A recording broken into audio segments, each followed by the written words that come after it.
Row after row are dozens of unmarked graves, 31 crosses to be exact, that belong to a state-run boys' school in Marianna near Tallahassee.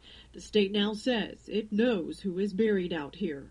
This cemetery has been in place since the early 1900s and was commonly known as Boot Hill. FDLE Commissioner Gerald Bailey was ordered by the governor back in December to find out who these unmarked crosses belong to.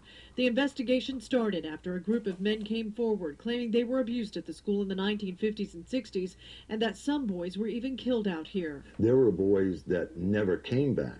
Roger Kiser, a former student, believed some of those he never saw again were buried under these crosses. The state says that is not the case. There is no evidence in any of these cases to suggest that the school or staff made any attempt to conceal any of the deaths. Further, there is no evidence to suggest that the school or the staff caused or contributed to any of these deaths.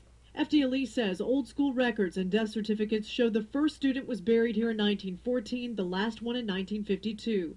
The state says records show 12 of the 31 buried out here died from the flu or other illnesses.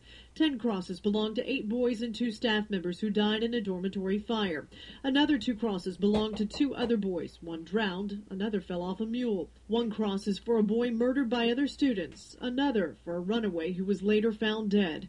5 other crosses mark the lives of 5 boys who died in the early 1900s. There is no cause of death listed in their records.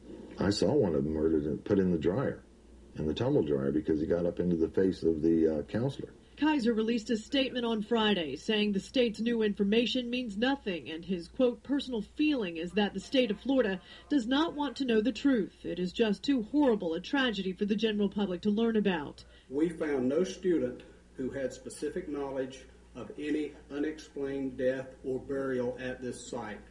Kiser says he's not been interviewed by the state, but FDLE says it has talked to dozens of former school workers and students, and the case is closed. There is no information obtained through the witnesses that we have interviewed during the course of this investigation.